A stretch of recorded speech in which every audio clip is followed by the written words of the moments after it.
com estima, com carinho, com fé, que acolhemos a todos e todas para a nossa Santa Eucaristia, como também, novamente, nossa saudação aos irmãos e irmãs que, mediante o Facebook da Paróquia Santa Rosa de Lima, também nos acompanham.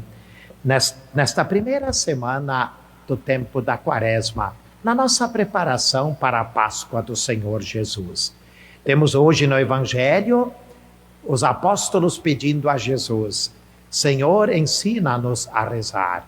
E Jesus então ensina esta bela e profunda oração que é o Pai Nosso, que a Igreja realiza também em cada Santa Missa.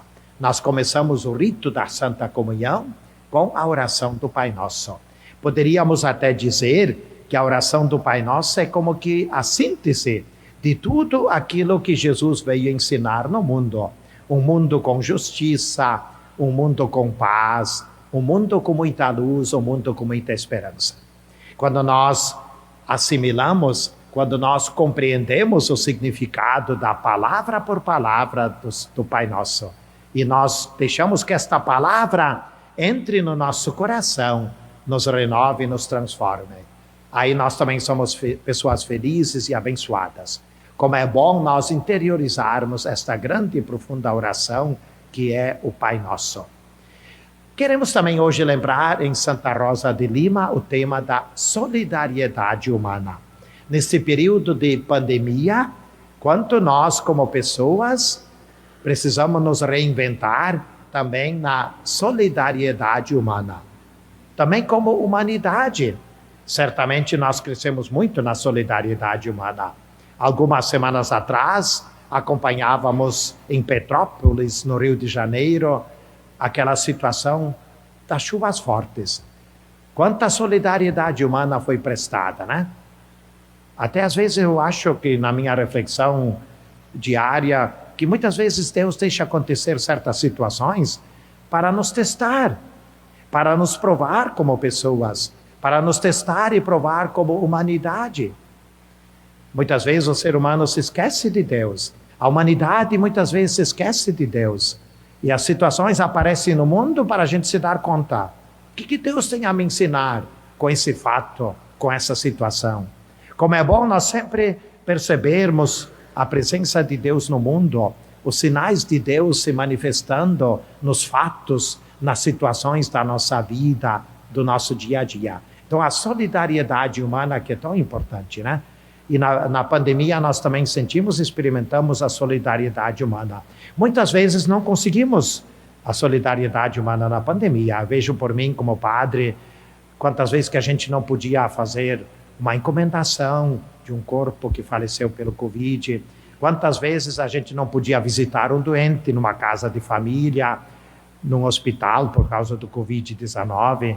Então muitas vezes fomos truncados também na questão da solidariedade humana. Mas como é importante nós sempre crescermos, nós não perdermos de vista a importância, o valor, o grande significado da solidariedade humana. Deus nos fez, Deus nos criou, Deus nos gerou para sermos fraternos, para sermos solidários. Então isso sempre é importante. O que é ser solidário? É a gente se colocar na situação daquela pessoa, né? Antes da missa, hoje pelas 7 horas, meia hora antes da missa, vieram os familiares de alguém que partiu. Hoje é a missa de 7º dia, né? Escutamos uns 5 minutos os familiares falando. Como me fez bem escutar a família. Pedi um pouquinho, o nosso irmão que está sentado lá na entrada da igreja também estava comigo naquele momento. Pedi um pouquinho como é que foi a vida da pessoa, situação, como é que ele faleceu. A gente se colocar na situação da pessoa, na situação da família. Isso significa crescermos sempre em solidariedade humana. Isso nem sempre é fácil para nós. Às vezes naquela correria da vida, a gente tem tantas funções, tantas tarefas cada dia, mas a gente sempre ser solidário, ser fraterno. E isso é ganhar tempo também, né? Às vezes o ser humano pode pensar, não é perder tempo, antes pelo contrário, é ganhar tempo. A gente escutar, a gente ouvir. Isso é caridade. Nesse período de Quaresma, a igreja nos fala em 3 aspectos. Oração, jejum e caridade. E caridade, como nós falávamos na homilia no último fim de semana, é ajudar o próximo com alimento. Mas também caridade é ajudar alguém a ouvir aquela pessoa, a escutar aquela pessoa. E Santa Rosa de Lima é esse bonito exemplo. Ela nos deixa esse bonito legado para nós. Nós sermos fraternos, nós sermos solidários. Ela que com a paciência dela, com a serenidade dela, ela sempre se colocava na situação das pessoas e ajudava, compreendia cada ser humano, cada pessoa. Então que ela possa sempre estar conosco, nos animando, nos encorajando para sermos sempre solidários, sermos sempre fraternos. Que essa possa ser a mensagem nesta terça-feira que Santa Rosa de Lima nos deixa. Assim seja. Amém.